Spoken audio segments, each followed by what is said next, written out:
Here are 10 ways that I'm running my current startup differently from the ones that I've run before. Before I start, a quick shout out to our kind sponsors, HP ProBook 445G11 with the awesome AMD processors. This is the laptop that everyone in my team called the Warikoo uses, and I'll tell you why very shortly. Number one difference, bootstrapped as against raising money.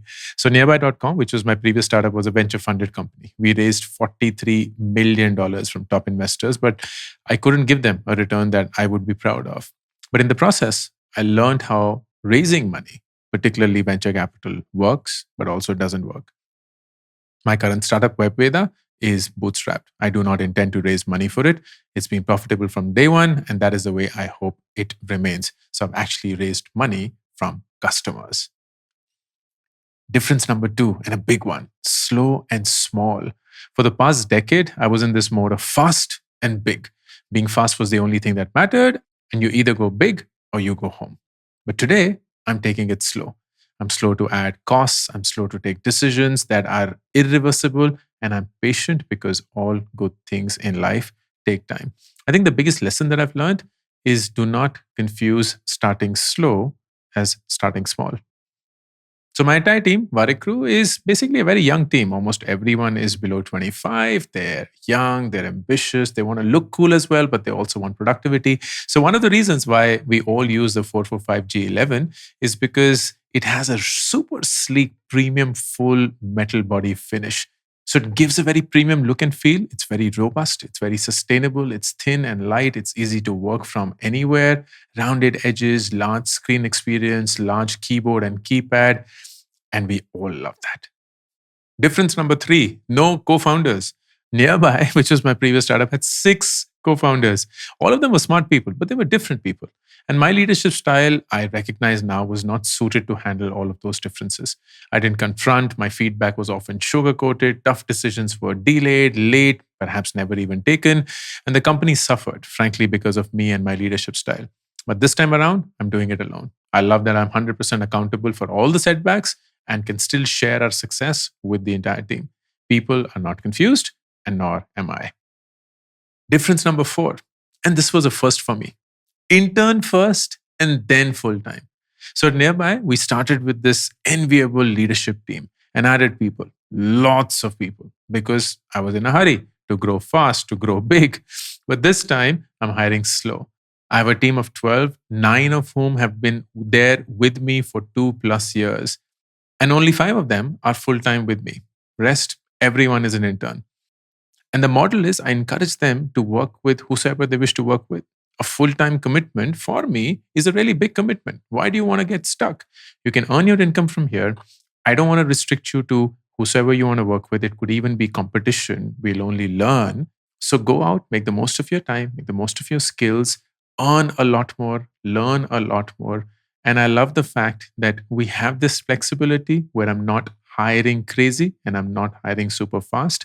And yet I have people dedicated and devoted. Productivity and performance is like the cornerstone of our team. And we all love the fact that the HP 445G11 is powered with AMD processor, which gives us battery life that we need to work worry-free. So we can work from a cafe, we can work from the gym, we can work from the airport, and we know that we'll have all the power we need to get it all done.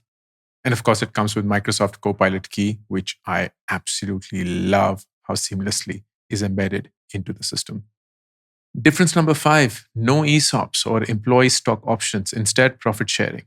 So at Nearby, we gave everyone ESOPs. Everyone had ESOPs. But the ESOPs frankly didn't mean anything if they were never liquidated. And unfortunately, we could never reach a liquidation stage. There was no exit. There was no secondary buyout. So all of us, including me, had paper wealth, which was running into lots of money, but it never really translated into actual money. But at WebVeda, I have no ESOP plan. 10% of the net profit every quarter is distributed within the team. So we keep ourselves accountable to make those profits, and people have the cash to do whatever they want to do with that money. Invest, buy fancy things, a combination thereof, so they can use as per their needs. And I do not have to bear the burden of converting their equity into cash at some point of time in the future. Difference number 6, we only build what we are good at. Now, what does that mean? At Nearby, we build almost everything in-house because We had these unique internal processes and we had a kick ass tech team. So the decision to buy was almost always shot down. We built everything. But today, I'm only building what the core product is, which is courses and the learning piece. Everything else is either outsourced or managed by software. From day one, my software bill has been higher than my payroll. It is singularly the biggest cost item after marketing. We're working with experts across the globe and we're riding on what they do best while we focus on what we do best. Difference number 7, we're 100% remote. I remember when we built the nearby office, I built it as if I was building my own home. It was my favorite space where we all came together and we felt that we belonged. It was collaborative, it brought the best in people and all made them feel respected. But I also realized that to grow slow and to be deliberate, which is what we're trying to do at WebVeda, I had to drop the idea of an office. Now, this was before COVID struck. This was before remote and hybrid became fashionable. Today, the entire team is spread across the country. We have people from Jodhpur, we have people from Indore, we have people from Kolkata, from Delhi, Pune, Bangalore. And most of us have never even met each other in that sense. We have a offsite every quarter, and that's when we truly meet. But I love the fact that we are fully remote and we're fully asynchronous. That also means that our machines need to support this collaboration.